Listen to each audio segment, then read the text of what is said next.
Pardon.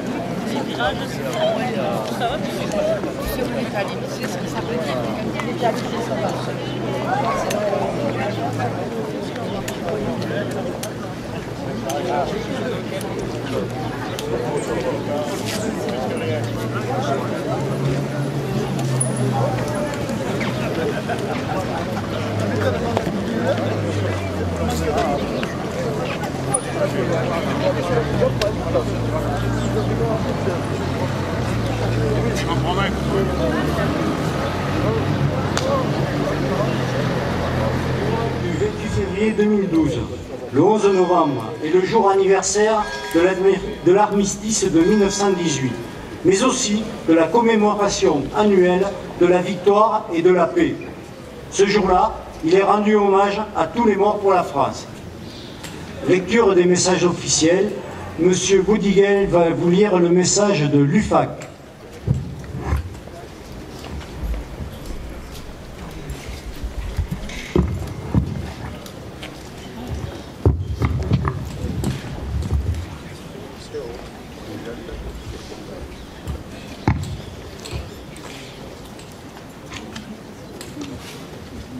Message de l'UFAC du 11 novembre 2022.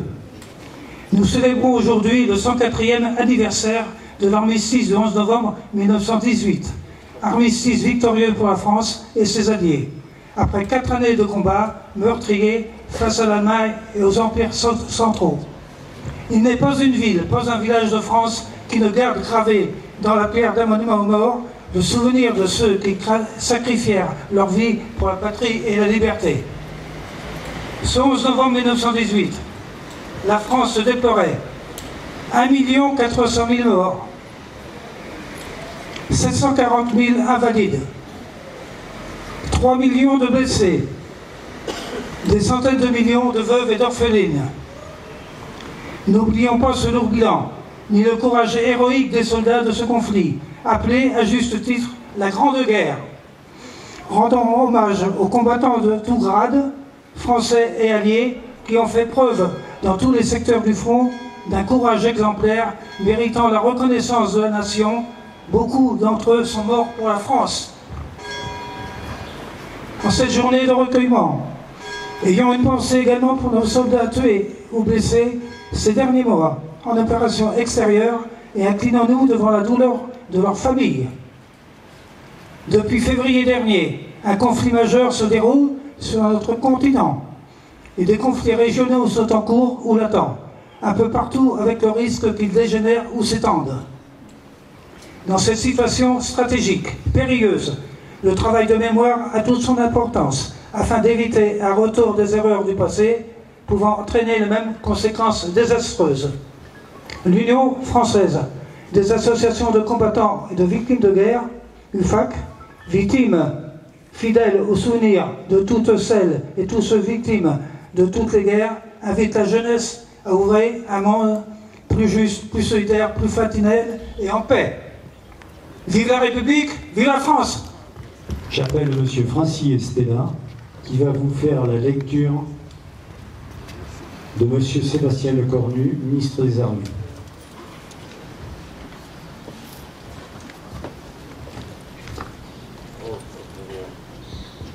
La nouvelle de la victoire se répand à la volée dans tout le pays, de clocher en clocher.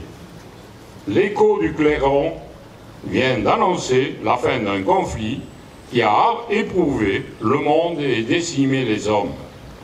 La fureur du canon s'est enfin tue, couverte par un immense éclat de joie. 11 novembre 1918, il est 11 heures. C'est l'armistice. Pour des millions de soldats venus du monde entier, c'est la fin de 4 terribles années de combat. Le soulagement est intense. La guerre est finie, mais pour les survivants commence un funeste décompte, celui d'un 4 400 000 soldats tombés au champ d'honneur, de 4 millions de nos militaires blessés et mutilés. Ces braves gueule cassée, qui plonge la nation dans l'effroi et l'émotion. Le traumatisme est mondial. En tout, ce sont près de 10 millions de soldats qui ont été tués, 3 millions de veuves et 6 millions d'orphelins. Les morts sont presque aussi nombreux parmi les civils. Ceux qui sont revenus des combats racontent la puanteur des tranchées et le fracas des obus. Ils expliquent la peur avant les charges, le courage qu'il faut pour sortir des abris et donner l'assaut aux lignes ennemies sous la mitraille. Ils disent l'horreur du spectacle et de leurs frères d'armes qui tombent à leur côté. Souvenons-nous de leur bravoure et de leur sacrifice.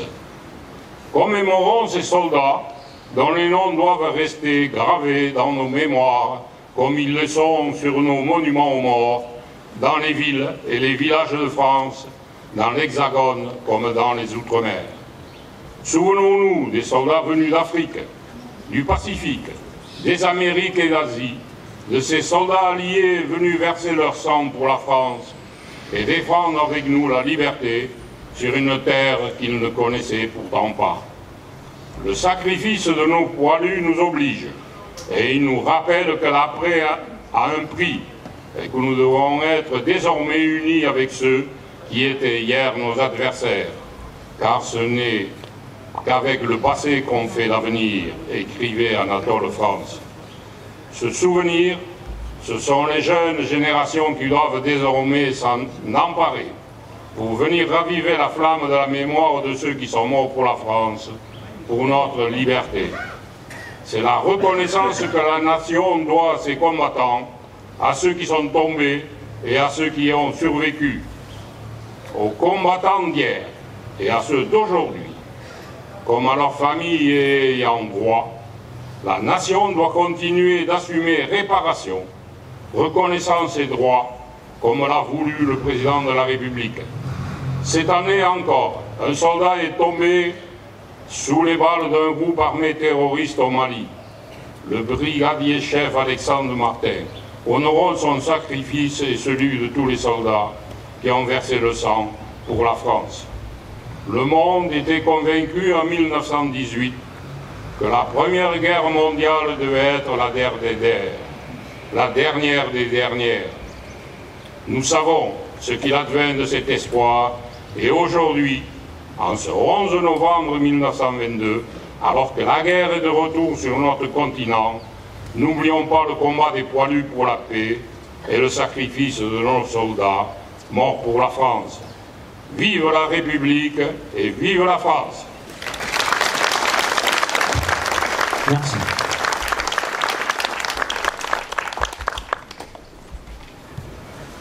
Allocution de M. Jean-Michel. C'est bon? Mesdames, Messieurs les représentants des anciens combattants, Mesdames, Messieurs les représentants des corps constitués, Mesdames, Messieurs les représentants des forces de l'ordre, Mesdames, Messieurs les élus, Mesdames, Messieurs les représentants des chœurs de sapeurs-pompiers, je salue particulièrement les jeunes sapeurs-pompiers qui sont en train de se former, Michel Dias, qui est à la pointe de ce beau projet de former ces jeunes pour qu'ils préparent notre avenir et qu'ils soient certainement les héros de nos années à venir. Mesdames, Messieurs les bénévoles de l'ensemble des associations qui nous accompagnent durant toute l'année, Mesdames, Messieurs les représentants de la RISC, que je vois avec l'uniforme, certains m'ont dit mais il nous manque une veste, bien sûr qu'il vous manque une veste, et je ferai ce qu'il faut auprès du sous-préfet, je vais déjà parler pour que vous soyez correctement vêtus l'hiver, mais là il ne fait pas trop froid, donc ça va. Mesdames, Messieurs, amis, chers amis de la chorale, Mesdames, Messieurs, chers amis, et une pensée particulière, en tout cas un salut particulier pour les enfants des écoles, les enseignants bien entendu, qui font un gros travail pédagogique avec nous, mais la présence de la mairesse, puisque cette année c'est une demoiselle qui a été élue maire des enfants de Bagnols-sur-Mer, avec les deux adjoints et l'ensemble des enfants des écoles. C'est important que vous soyez là, très important symboliquement, et ce devoir de transmission dont on a parlé dans différents discours est totalement, absolument important pour nous-mêmes. Mesdames, Messieurs, chers amis, en ce matin du 11 novembre est signé l'armistice qui met fin à une des guerres les plus meurtrières. C'est la délivrance dans les tranchées, dans les campagnes.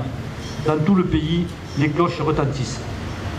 Pourtant, sans le savoir, cet armistice écrit déjà l'avenir et prépare la Deuxième Guerre mondiale, encore plus meurtrière.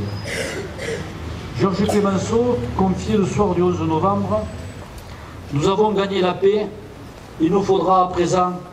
Nous avons gagné la guerre, pardon, il nous faudra à présent gagner la paix. » Pourtant, comme ils étaient partis en ce mois d'août 1914 à fleur au fusil, nos jeunes, persuadés que ce conflit durerait que très peu.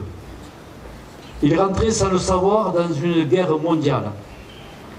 L'Europe entière s'embrase et rapidement le conflit s'étend sur l'ensemble du monde.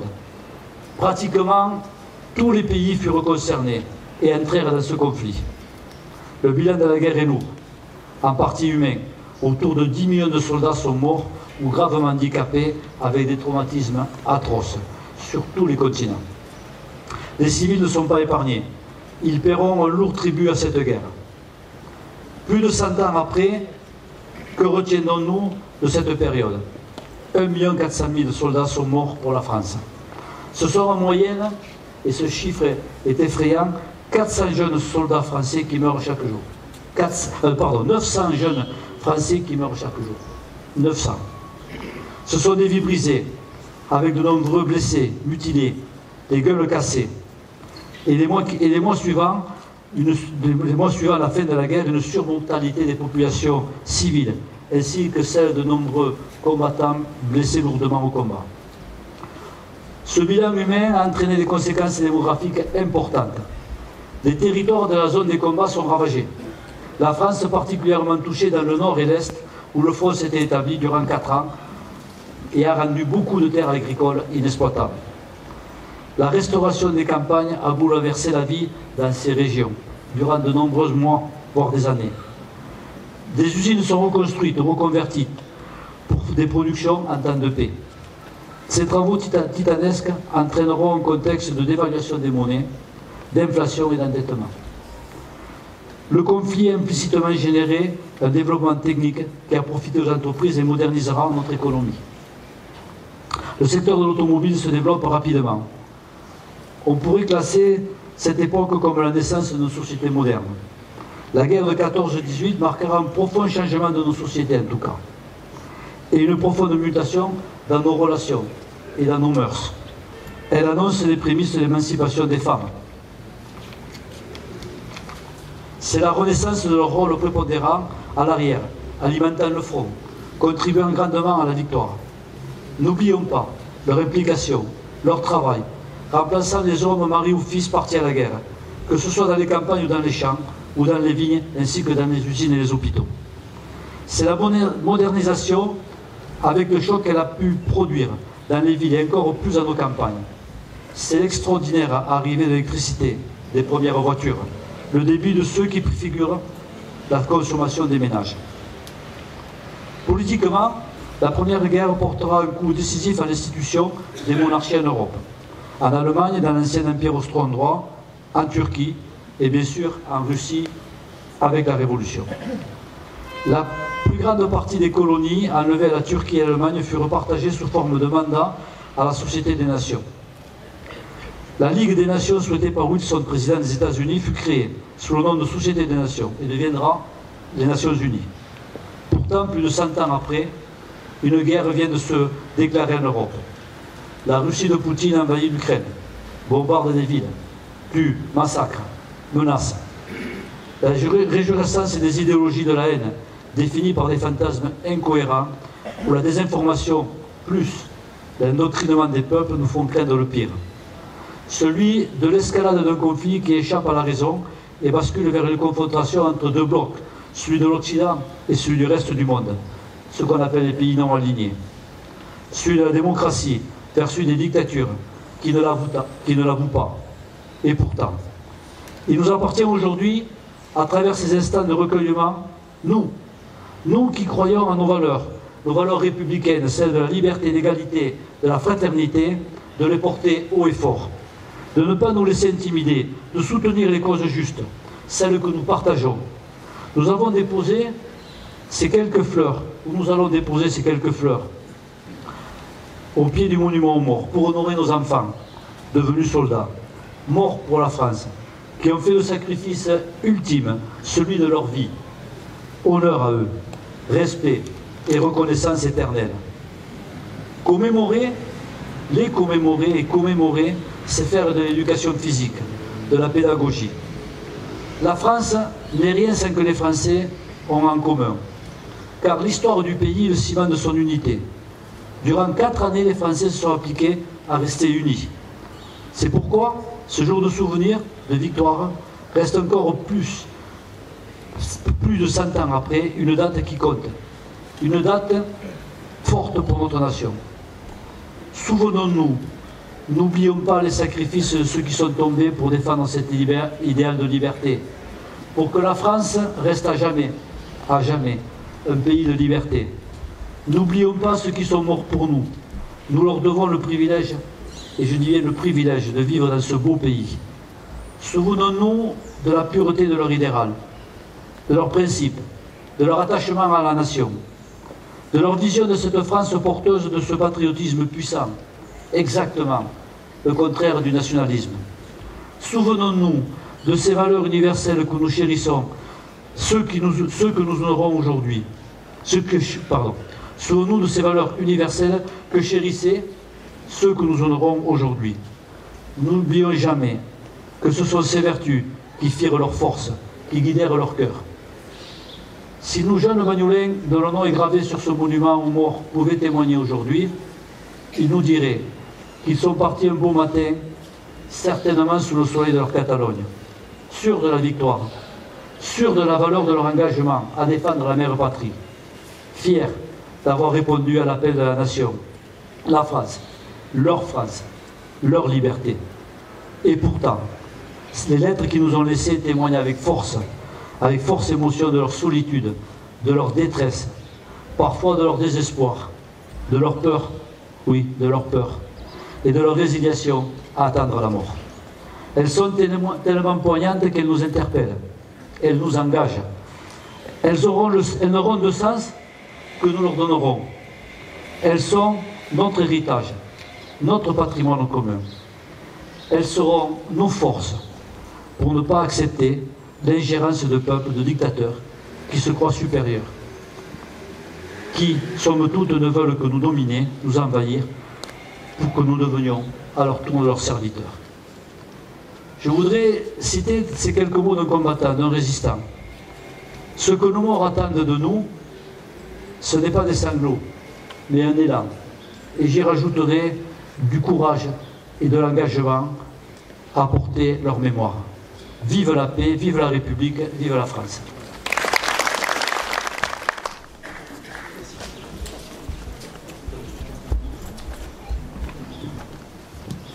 Nous allons déposer une gerbe pour tous ces combattants et toutes ces personnes qui ont œuvré pour la France.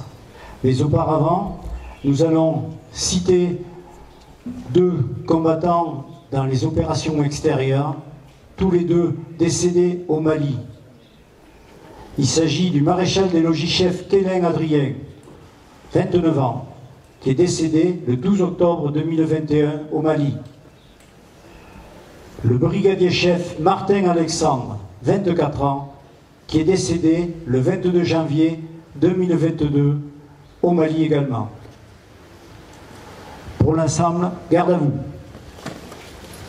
Pour déposer la gerbe, Monsieur le maire, avec la mère attend, les enfants,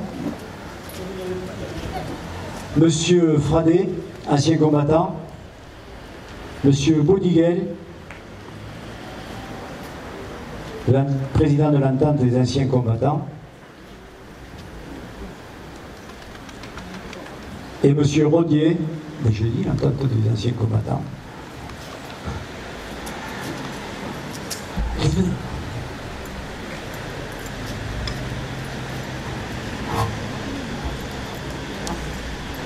Présenter la gerbe.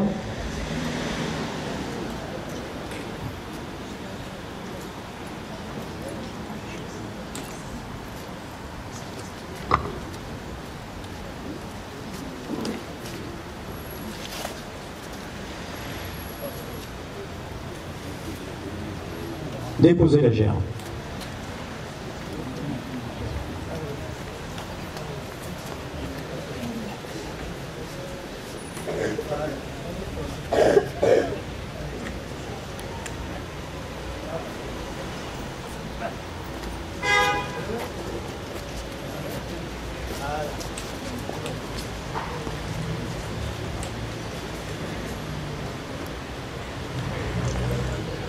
Or,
j'invite les officiels à remercier les drapeaux.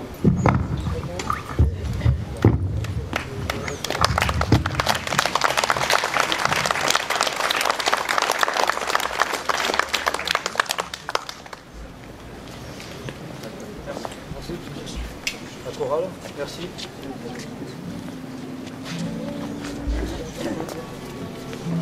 l'Orphéon va vous interpréter la Bonne Nuée.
Soroi de corde, adele sunt las barques, las llamen d'aires, van sorgint al filar.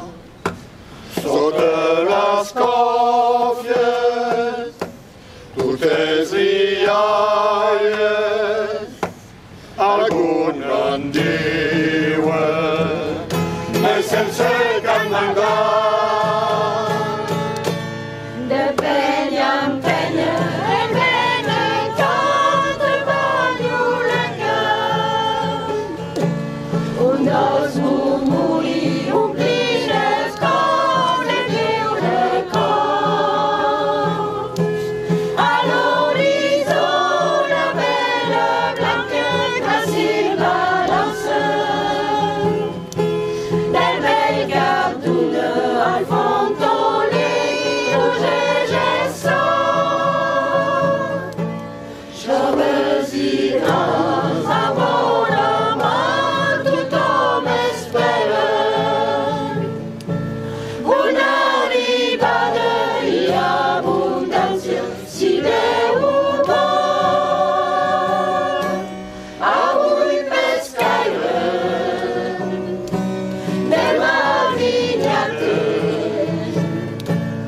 et sempre Cante sa melodie encore si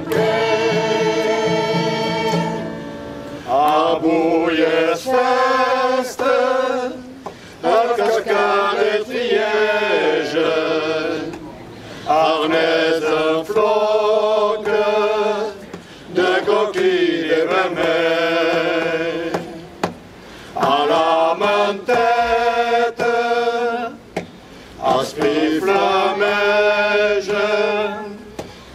els raïms d'ora ompliran els corbells. La la la la la,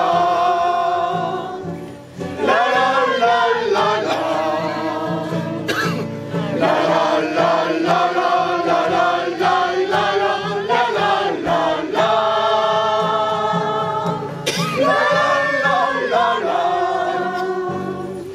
la la la la la.